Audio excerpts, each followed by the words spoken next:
Mic check.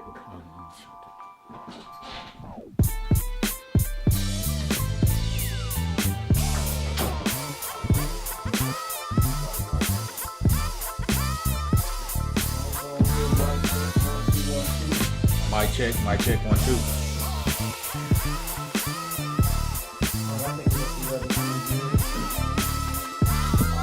Today we are here with a good friend of mine. I'm not even going to be corporate with this. I'm here with a good friend of mine, a brother from another mother, my brother Romby. This is the first interview for my vlog site, onochietv. That's onochietv.tv. And I asked my brother for the interview, and he was like, that's not even a question, you know. It wasn't even without saying. So thank you, Romby. No problem. All right, and we're gonna get right on into it. We got plenty topics to talk about today. A lot of stuff that I want to get into. We're actually having some good conversation off camera. Probably stuff not too good to talk about on camera. Right. So we're gonna leave that off camera. That's a whole different conversation. All right, so I'm gonna get right into it. When did you know that you wanted to become an entrepreneur? I never knew I wanted to become one until the corporate world just wouldn't accept me. When I first got out of football, done with football, right, I went in, tried to get a regular 9 to 5, but nobody said I had any work experience. So I just kind of stumbled into being an entrepreneur. Right. Because I had no choice, kind of. So let's talk about that for a second. How do they expect you to get experience if no one wants to give you a shot, like give you a job? Well, the jobs I was applying for, they were just like, I was a 35-year-old man with nothing but football experience. So they were just telling me I had no real work experience. But in football, you have a lot of work experience, so you just have to find it. Right. So maybe I just wasn't conveying it good enough to them to let them know the skills I had, or maybe they just didn't want to take a chance on me. But I'm kind of glad I went the route I went. Right. Because now I set my own schedule. I do what I want to do, and what I kill what I eat. And Absolutely. Yeah. Right. So did you expect that, like when you retired from football and you went to go get a job and you went to the work world, did you expect the pushback, or did you think you would be able to just transition right into a job? I'm pretty sure a majority of football players, especially on the pro level, are a bit entitled. So I thought I was just rolling right into a job just on the simple fact that I played professional football. Right. But people can care less about what you did before. It's more about what you can do for me lately. Right. That's so true. So that's one tip I think that people can take away from the interview. When you're transitioning from in a completely different field, like when you're going from sports to the corporate world or anything, you think you want to get a little more prepared, or you want to look into it, do a little more research. Yeah, do more research. I would say do more research in the company, and do more research in what you had done in your previous job, whether it be sports or another job. Find out the skills that correlates with both businesses and sell yourself on that. And that goes into switching up your resume, to the interviewing question, asking good questions afterward, being able to tell them how you're a better fit for their job. That's big, because I would imagine that a lot of people go in, like you said, with that entitlement. Yeah. Just coming from the position, so that's big. Okay, next question I have here for you. Tell me something that should be non-negotiable as an entrepreneur. When I say non-negotiable, I mean, like, do you think your price should be non-negotiable? Your time? What is it that you think should be non-negotiable? Well, depending on what product you sell, price it varies. Like the product I sell, insurance, I don't control the price. Right. So I can't do anything about that. So it's not. But I would say it's non-negotiable when you present your proposal. Present it as the best thing that's out there. Right. Don't be confident in what you're selling, but time is non-negotiable. Time is the most valuable thing that we have, regardless of what you're doing. And being an entrepreneur, you can waste a lot of time because you have all the time in the world what people think because you control your own time. Right. But if you sitting here wasting your time doing stuff that's not generating income, then you wasting time and money. So Right. your time is non-negotiable for me. Okay, that's a big one. I agree. I think time is non-negotiable. I think price, depending on the product, I Yeah, agree with that depending as on the well. product. Yeah, depending on the product. I mean, yeah, you can negotiate a little bit depending on what you're selling. Right. But the bottom line, you have to make money on it, and people that support you should support that and understand that, and not try to get over on you. Because at the end of the day, they taking food out your kids' mouth by you cutting all the prices. And if you did Right. that for everybody, then you wouldn't eat. You ain't gonna make no money. Yeah. So there's some slight negotiation, some slight room on the price.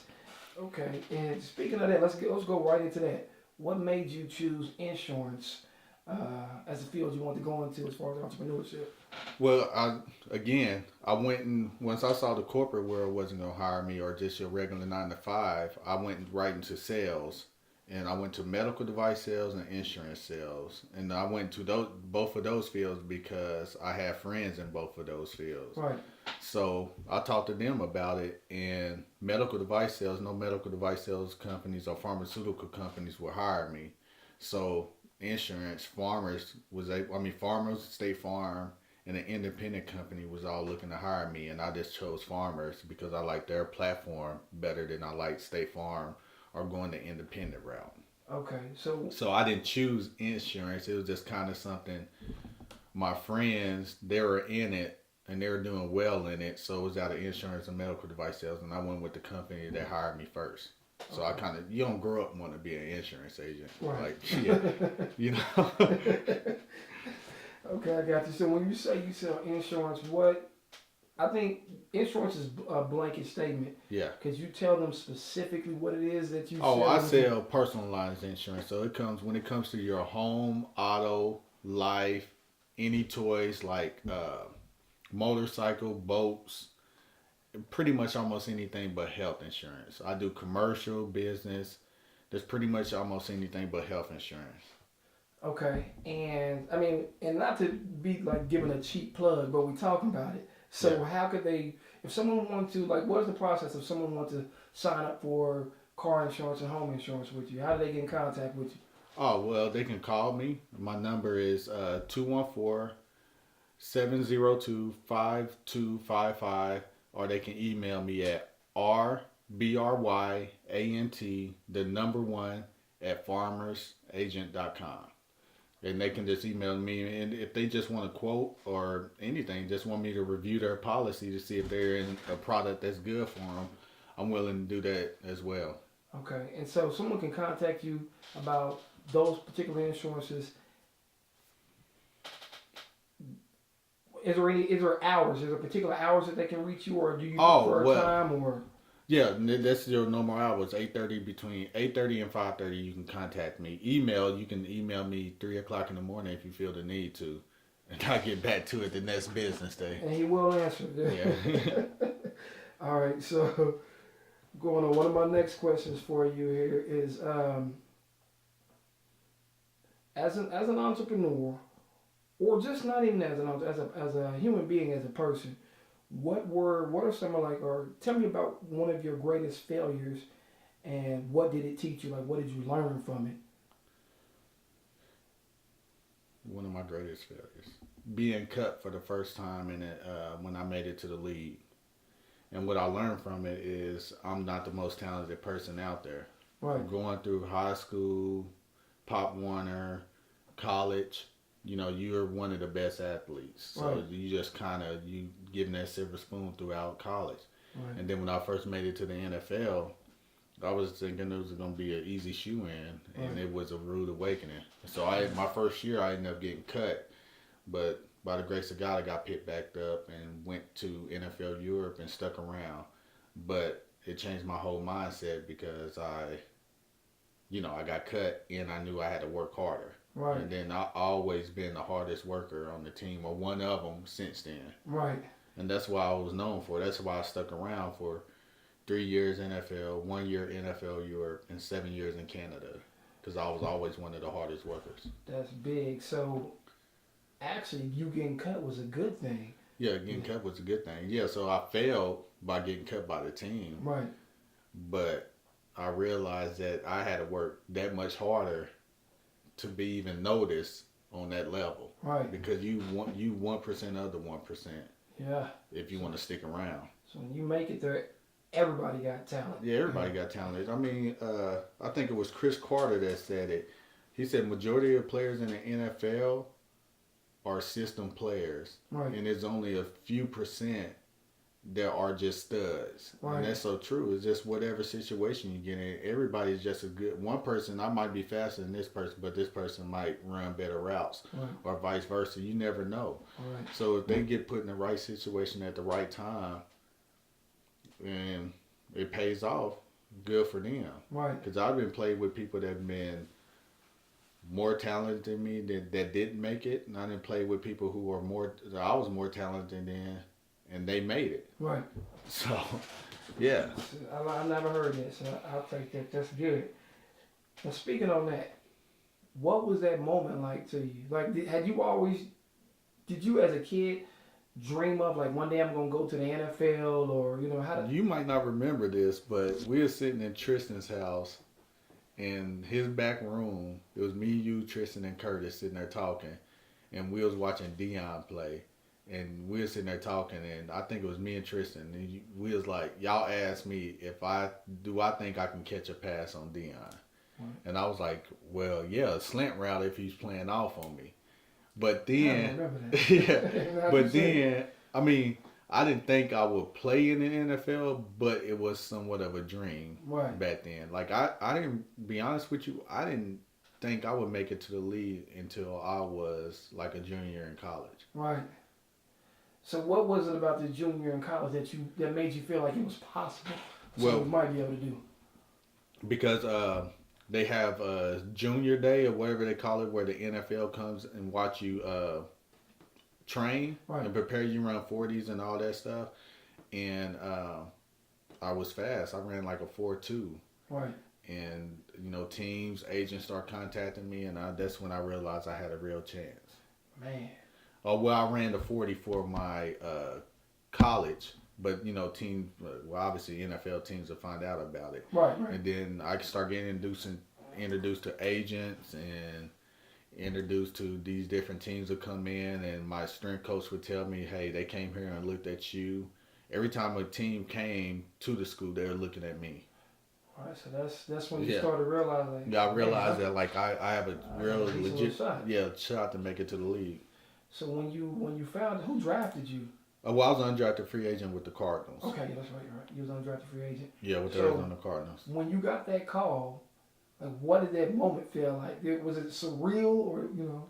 Yeah, it was surreal. Like I went to the movies. I went to go watch Man on Fire. It came out that same weekend. Back when I got picked up, it was 2 or 3 days. Yeah, it was 2 or 3 days. I can't remember, but it was the last day. I was getting calls, like my agent calling me, like, hey, teams are still looking at you on the draft board, blah, blah, blah, but you might fall into free agency. So I walked out the theater, and he was like, I forgot the 2 teams, but it was 2 teams, and he was like, I think you should choose the Cardinals because it'll be only you and Larry Fitzgerald as the rookie receivers. Right. They're not going to pick up any more receivers. It's going to be y'all 2. And that's what made me choose that team over the other team who picked up like 5 receivers or something like that. Right, so you figured you have a better shot. I have a better shot because, I mean, Fitz was a shoe-in. And then I was just thinking like, oh, well, I can go at least make practice squad. Right. But I didn't take it serious when I got there. I remember Coach Green was our coach, and they have off-season workouts where you can stay up there and work out up there instead of go home. And he asked me if I was staying. I was like, nah, I'm going home. I have to go home. Right. And he was like, well, why are you ain't going to stay? You can stay here and just work out here. And that, to me, that was a test. Right. Because that test right there is like, you can set yourself up for life just by sacrificing a few weeks. Man. And I chose, yeah, and I chose to go home when Right. other players chose to stay there. Wait, I think you gotta say that one more time, because I got a good friend of mine, a mutual good friend of ours, and we always talk about there's moments in time, and there's choices like that Yes, matter. They're defining choices. So for you to make that statement, it's like it's eye opening. That's huge. yeah, but you don't see it then. I mean, like then I honestly didn't think anything of it. You know, you're the head coach come to you out of all. I mean, I'm pretty sure he probably went to other rookies, but the fact that he came to me, asked me what I'm doing for the off season and if I'm staying, and when I told him like why not, Right. that's an obvious test. Right. Yeah. Yeah, I of mean, your character. hindsight's Yeah, 2020. yeah, yeah, yeah. You can always be the Monday morning quarterback and look back on life and this what I would have, could have done. Right. But yeah, I mean, like I said, by God's grace, I was lucky to get another chance. Right. You know. But you don't always get that Yeah, second you don't chance. get that chance. I have friends who never got that second chance. Right. They pretty much screwed it over right then and there. Right. Man, that's I'm gonna have to do is make a meme or something out of that. That's a heavy, that's deep, and it's real though. You know what I mean? Like you look back, like man. Yeah, literally a few, maybe a month, sacrifice a month as they're saying up there to work out. And because I mean, we seen undrafted free agents who was Tony Romo an undrafted free agent or was he just a late round draft pick?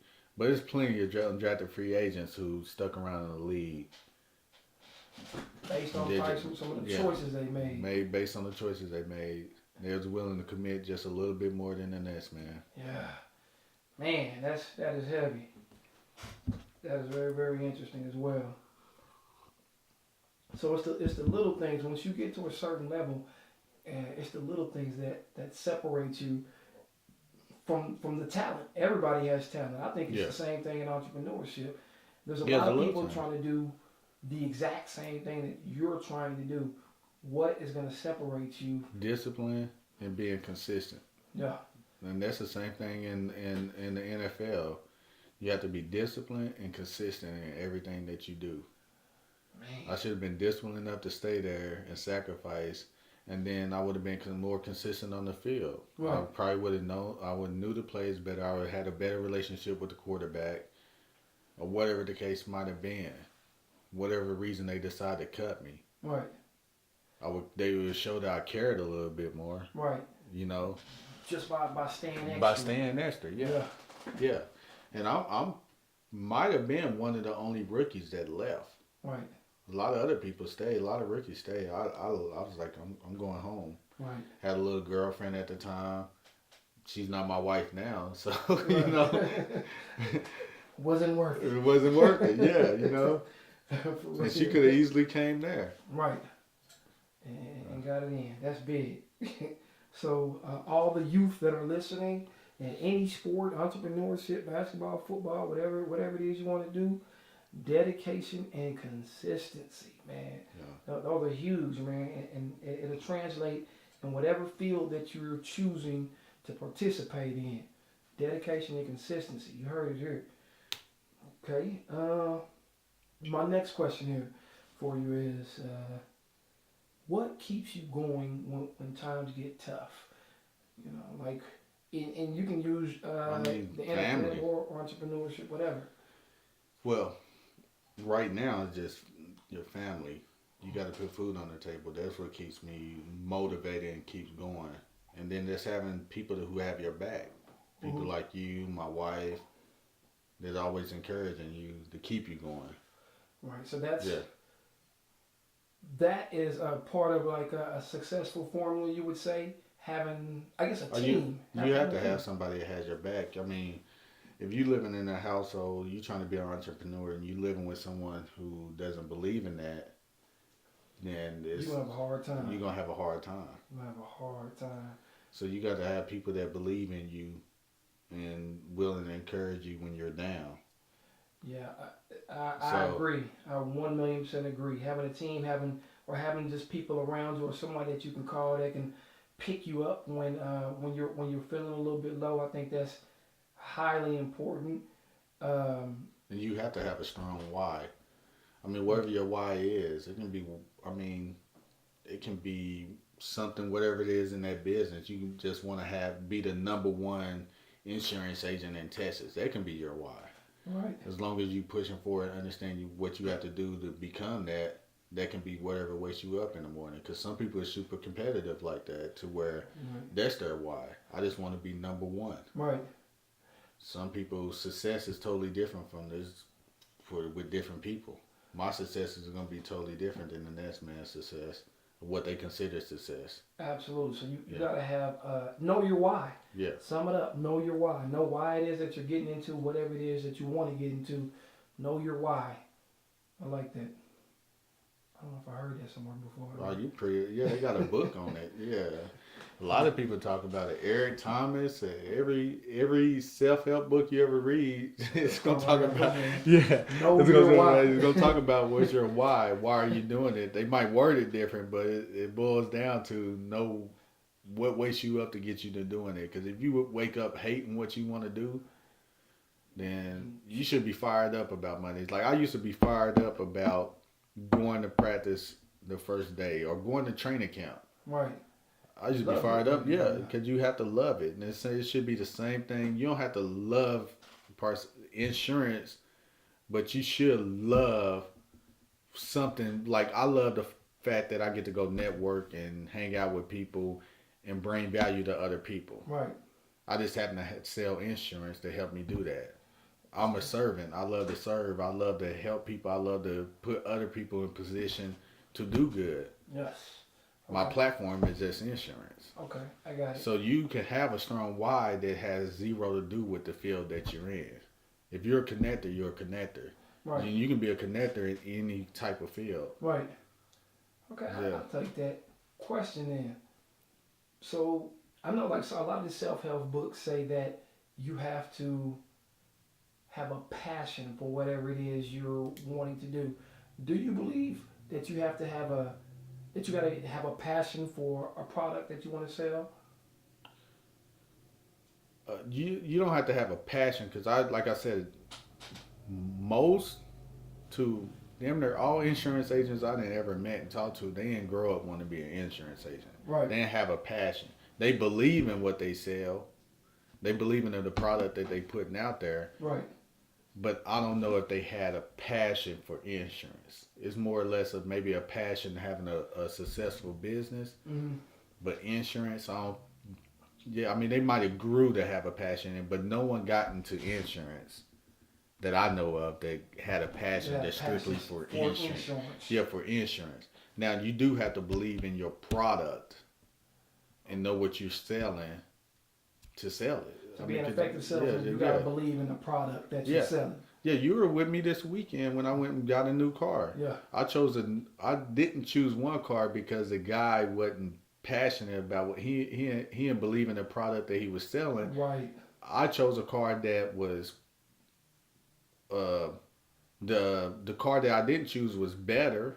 Right. It was a better model. It was a model above the one that I chose. Right. But the guy wasn't passionate about he didn't believe in the product that he was selling. He was a terrible salesman. Yeah.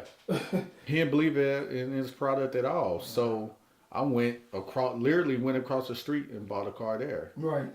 I think customer service in any field matters. I think that's like number one on my boat. I pay more for customer service and convenience. Absolutely. Any time of the day. Like if your product is like, insurance, I will pay more for good insurance than to be in some crappy stuff that when something happens in the state of Texas, I know the insurance company will get paid for. Right. But wherever the case might be, I pay more for a car that's going to get me from point A to B than a car that some guy's saying, well, I would make sure I get it checked out before you buy it. Right. Like, customer service is huge in my book. I mean, if you got good customer service, you got 10 times, 100% better chance of selling a product to me or a service if your customer service is good. Yeah. I think that's got to be like number one. If you treat people right and make them feel good about whatever it is they're purchasing, they're more likely to purchase whatever said product is. So they buy you. People do business with people they know, like, and trust. Absolutely. 100%. What was my next question? I had a list over here. Here we go. We're going to get a little introspective here. Okay. If you could give your younger self some advice, what would it be?